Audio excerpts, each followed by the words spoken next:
everyone and welcome back. Today we're watching some more Better Call Saul around season 2 episode 5 and this one is titled Rebecca. I'm excited. Let's go.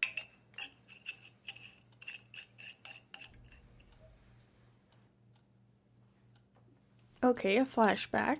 Are the leaks too overpowering? Not at all. That's as good as the one we had in Florence. Absolutely. Rebecca? Don't keep it inside. Deserve a medal for this. Please, it's no big deal. Anyway, you are a trooper. I apologize in advance. Let's just say he's something of an acquired taste. Oh, how bad can it be? How about the old Carol Burnett thing? Oh, where she pulls her earlobe? Yeah, exactly. You do this, and I'll say I have briefs to read, and we'll get rid of them. All right, whatever you want. You know what she did? His girlfriend? The signal Well, to her grandmother was. who had raised her. Seriously? He's early. You're a doll. Holy shit. Look at this place. Hey, Jimmy. Thanks for coming. Bring it on in here. Oh, yeah. Hey, little taste of home for you. There's one place, the Beachcomber, has a pool. It's in the Gill clan. It's whiter than a pack of albino rats. Figure I better start working on my tan. So, seriously considering that option. I strongly suggest sunscreen. So, violinist. And according to Chuck, crazy talented one. That. Yo-Yo Ma came to our wedding. That's Married? right on, man. What happened to her? About the wedding, I've been meaning to apologize You didn't go. about that. I'm truly sorry. Please. So, tell us about your first week at Hamlin McGill. They got me working in the mailroom, which you got to start somewhere.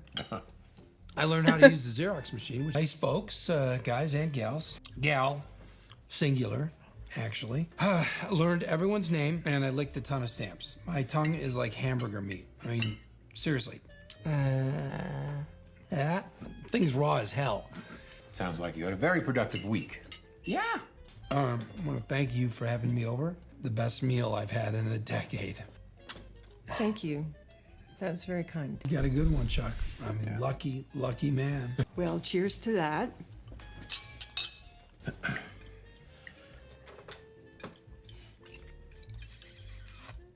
All right. What's the difference between a vacuum cleaner and a lawyer on a motorcycle? The vacuum cleaner has the dirt bag on the inside. Lawyer jokes. It all comes from a place of affection. Sure, of course. What do you get when you cross the Godfather with a lawyer? An offer you can't understand. Why do they bury lawyers under 20 feet of dirt? Because deep down, they're really good people. What do you call a lawyer with an IQ of 60?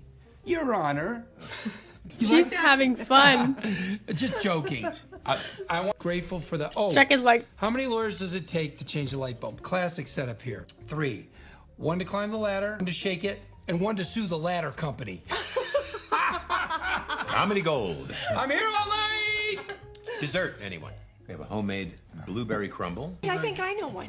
Oh, bring it on. Yeah. What do lawyers and sperm have in common? 1 in 3 million have a chance of becoming a human being. Love that one. oh boy. Well, that went well, don't you think? Sure. Thanks again. We should invite him I don't know again. what you're worried about. Jimmy's great. No, he's... Yeah. What do you call 25 attorneys buried up to their chins in cement? Not enough cement. What? Oh. Oh, you're making a joke. He's mad that he doesn't have Jimmy's charisma. It's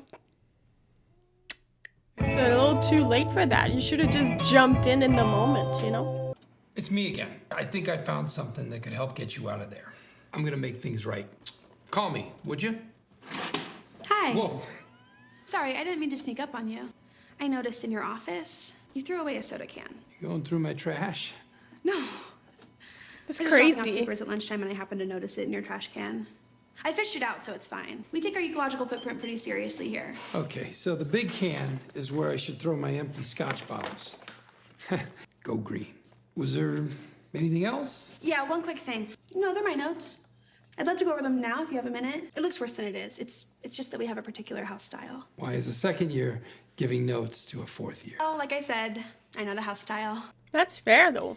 Does Cliff have you babysitting me? No. She's This been is just in one this associate helping. at this Like place here, longer. we put 2 spaces after a period on all our documents. It seems like a minor thing, but it really looks so much cleaner on the page. You went a tad overboard with the quotations. When you use too many, it disrupts the flow of your argument, and it gives the impression you don't know how to write an argument of your own. I'm sure you do, so. You have a tendency to overuse the words clearly and obviously. Just on my way out. So if we could continue this first thing tomorrow morning. Well, I was thinking we should just get her done now. I'm at the present. Sure. I'm gonna get my favorite pen, and I will see you momentarily. You got it. He's gonna leave. He's like, see ya. Oh, is he showing up there? Hey, again, thanks. What did he find? 5 minutes, just give me 5 minutes. Here's how we're gonna handle this travesty of justice. Look at her eyes. She looks so exhausted. Wexler versus Hamlin, McGill. You want me to sue my own firm? Filing's all typed up, it's ready to go. It has nothing to do with your performance. You're being mistreated. Chuck is punishing you to get to me. This is Yeah, extortion. but I think pure and she'd simple. rather just take it. He did the same thing after the Kettleman fiasco, and Chuck was nowhere in sight. Yeah. No, you are behind this. I told you this would happen, and now I'm paying the price. She has should to have known better. do this and then So now I'm keeping my head down, Yeah. and I'm getting through this. Then I quit Davis and Maine. What does that accomplish? It's the only way to get you out of Dutch. Because this is about Chuck, whether you want to believe it or not. I dig myself out of this hole. You do your job, Jimmy. Prove you can go 1 week, hell, 1 day without breaking the rules of the New Mexico Bar Association or pissing off your boss. And don't insult my intelligence by saying you are doing any of this for me. You don't save me. I save me. Just please go. I love her so much.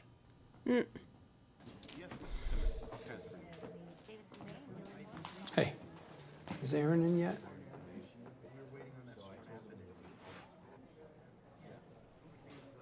Oh, she's in his office. I owe you a big apology.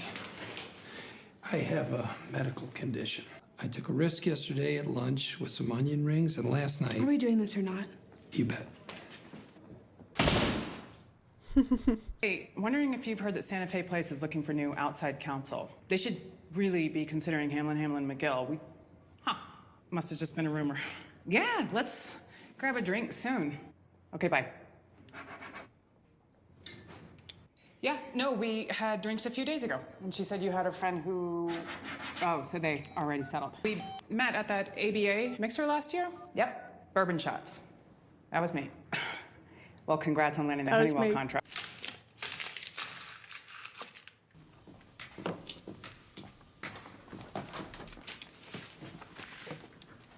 How's the place? I can't get Kaylee out of the pool. By the end of the day, she's a prune. She misses you. You think you might come by later? No, not yet. He needs I to. don't want her to see me looking like this. Yeah, you look like a prune. That's okay. It looks worse than it is. You give Kaylee a kiss for me. I will. All right, bye, darling. What? What are we doing? Whoa, hold on. What the hell happened to you? I get it. The first rule of Fight Club, right? Let me introduce you. This is my babysitter, Aaron. This is my grandpa, Mike. Nice to meet you. My grandpa. Come on. Could be your dad, not your grandpa.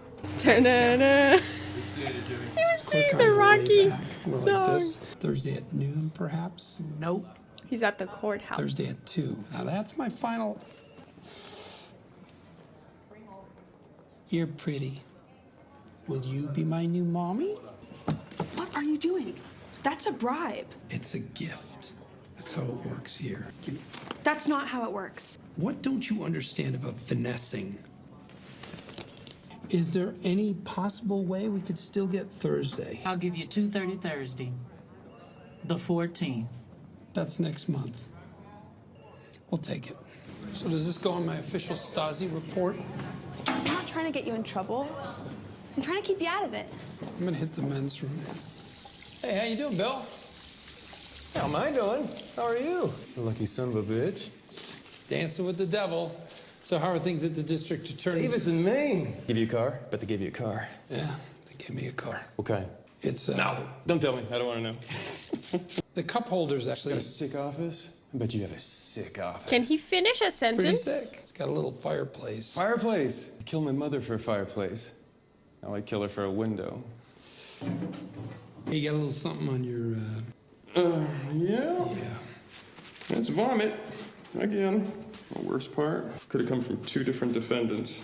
They're all scumbags. Ah, damn it, I gotta run. I'm putting away some brain-dead suckwad. We tried to rob a library.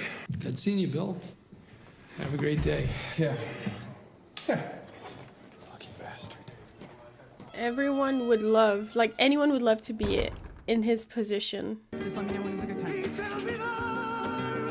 Got it. I wonder how long? Is that a week, or he's trying to find some new business for HHM? Oh, she's getting a call back. Hey, how are you, Paige? You did? That's so nice to hear. I thought we hit it off as well. I couldn't be more thrilled. I mean, the firm and I. Absolutely. I'll tell him right now. I'm sure we can get something on the books tomorrow. Day after at the latest. If she finds something, it might Thank you, Paige. help her getting back to, you know, a win. Okay, bye. She's bringing in a win, I guess. That's what I get from all this. Like, she's trying to find some business for the firm. Yes! And that's probably a big one. Good.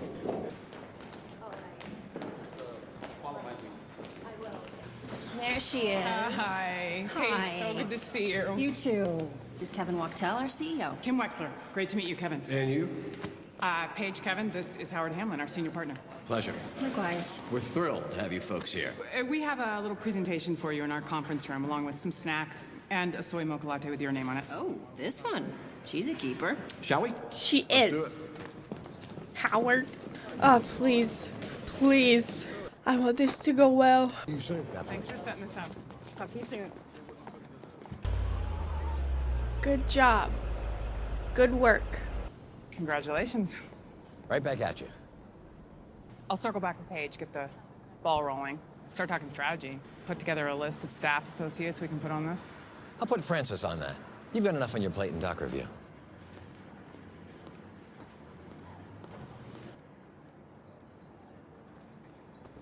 Wow. That was mean. That was very mean. Coming. Hey, catch you at a bad time? Not at all. Come in. We have something to celebrate? We sure Oh, do. Howard. Oh, yeah, you're happy, huh? It's all because of Kim, you asshole. Are we drinking too? Mesa Verde. On retainer. Oh, even better. Clink. Congratulations. One of your golf course conquests. Kim Wexler brought them in. Fourth-year associate snags $250,000 in billings. She's probably having a couple of drinks herself. She's out of the doghouse, I assume. She should see. be. Months of work for HHM. Maybe years. I wonder if Kim will do something, you know, because that was like the last straw. Could be. And he just said, we'll see, so he's probably, you know, he would come around and... Chuck! Gonna go see Kim? Good morning, Rodolfo. Good morning, Mr. McGill. Morning. Okay, it's early, before the sun.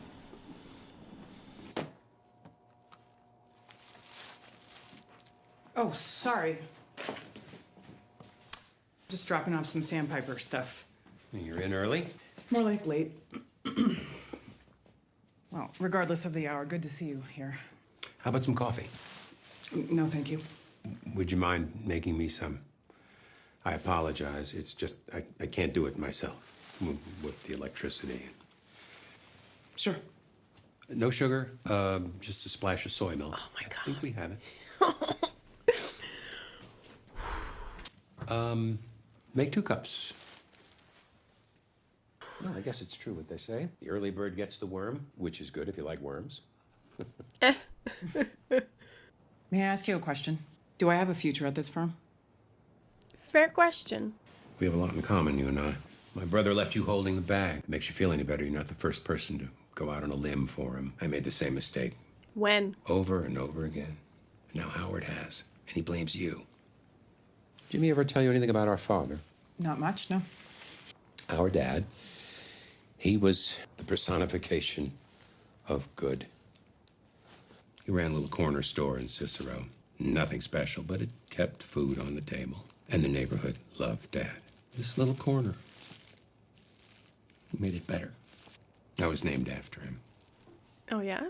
Put everything he had into that place. I was away at college when he put Jimmy to work there. Jimmy grew up in that store, watching our father. But Dad was not the world's greatest businessman, and eventually he ran into money troubles. Now, I'm no accountant, but I discovered $14,000 was just gone, vanished over the years. Turns out Jimmy had pilfered it in dribs and drabs, just took it out of the till. My dad wouldn't hear it. Not his Jimmy. He ended up having to sell. 6 months later, he was dead. At the funeral, no one cried harder than Jimmy. My brother is not a bad person. He has a good heart. He can't help himself. And everyone's left picking up the pieces.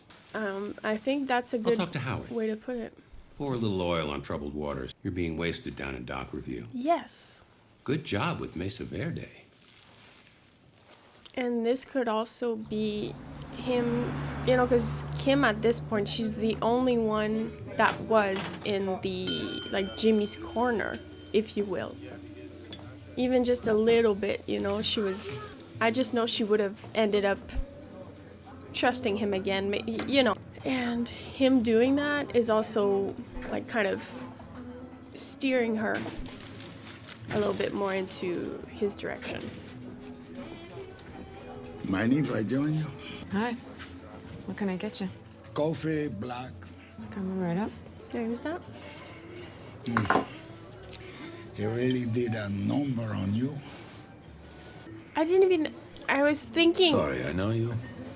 It's The Hector. young man who did that to you is my nephew. Hothead always has been. He thinks he's a boxer. Oh my God. I apologize to you on behalf of my family. The Salamanca family. Apology accepted. And you know what? He should go to jail. Best thing for him, teach him respect for his elders. But not for 8 years. Less, much less. Okay. I would like for you to tell the police that the gun was yours. Would you? You got your gun. My gun. Then I'd be subject to the gun charge. You're an ex-cop. They go easy on you. So you're a psychic. I even twist too. I'm looking for the best possible outcome for everybody. For your trouble, you take home $5,000.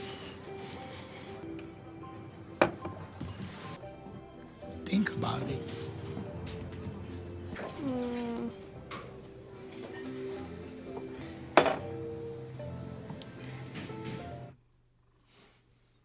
Shit. Because knowing Hector, knowing who he is, his family, that's not a simple, could you please? Would you mind? It's like, if you don't, like, you're in trouble.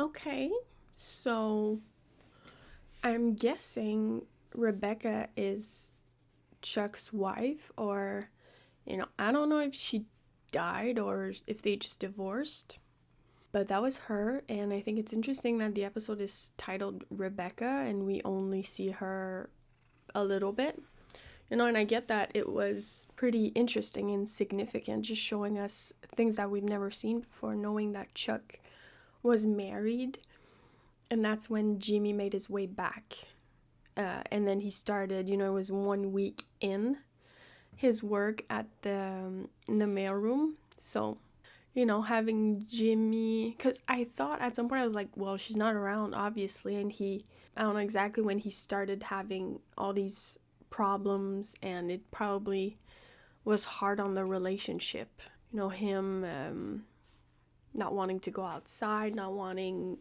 electricity in the house, and, you know, all of that. I would guess that's what maybe drove them apart. But it just showed us that, and I have to say, like, the more I see from Chuck and the way he sees Jimmy and the way he describes him, when I was like really mad at him, it's like it's easy to be mad and to bitch on him, which I admit I do very easily. I'm still not the biggest Chuck fan, but more and more I can understand because they grew up together. He's, you know, when he said, like, I went out, like, you're not the first one to out on a limb for Jimmy and then being left holding the bag. And that, I'm sure he did that numerous times. I'm just saying, like, on the professional side of things, I feel like if he had put his confidence in Jimmy from the start and just, like, reacted in a not so bad way when he learned that he was a lawyer, I feel like we actually don't know if it would have made a difference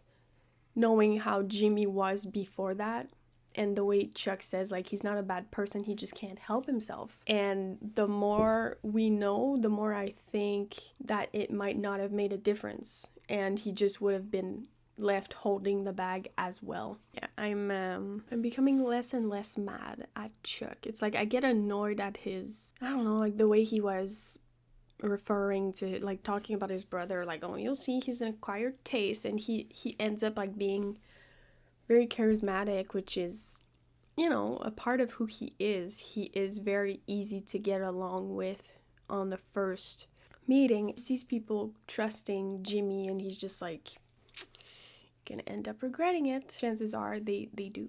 And I was feeling very sad and frustrated on behalf of Kim this episode because she worked so hard, and, you know, the way Chuck put it is like Howard is mad at himself, so he blames you, because he also gave Jimmy a chance, but, like, he's putting that on you. And for her, like, everything she told Jimmy, I was just like, yes, yes, yes. Him being like, you should sue HHM. It's like, what planet are you on? Because Kim is like any other person who knows they are lucky to be in the position they are. They're lucky to have a job in this big firm, and they know that, like, she knew that what Jimmy did would land back on her in a way, because she was the one who would, like, try to get them on board with hiring him. And so, yeah, in a way it is on her a little bit, but it's like, at some point, like, if she does this and has this big win, you know, don't be a dick, okay? Yeah, what I was saying, that Kim, she knows she has a good situation, and she knows why she's being treated that way. She knows it's a bit unfair, but she also knows that she has to go through this and then hopefully get back to normal. And she felt pretty defeated at the end. She asked Chuck, she was like, do I have a future in this firm? Because I don't know what else I can do to prove that I'm gonna work hard and that I'm invested in this firm. Whereas Jimmy, he's put in the best situation possible. He sees the other guy that he used to, like, have the same job and used to, like, try to negotiate in the bathroom with, sees him, and he's, like, super envious and like, oh, that's lucky, you're so lucky, like, they probably gave you a car. Like, anyone would love that. And having Aaron go after him and try to have him do things by the book, which he simply cannot do. As Chuck put it, he can't help himself. It was interesting to learn about their dad and how he was, you know, the type of man he was. And to know that Jimmy, you know, he stole from him, and yeah, that sucks. I'm looking forward to learn more about their upbringing and more on their relationship, because they both care for one another. Like, they love each other, but I think we needed to hear Chuck and what he had to say about Jimmy, and like him saying he has a good heart. He's not a bad person. He just can't help himself. And people pay the price or just are always disappointed in a way, you know? So, yeah, I see you, Chuck. Alright, so that was Better Call Saul Season 2, Episode 5, Rebecca.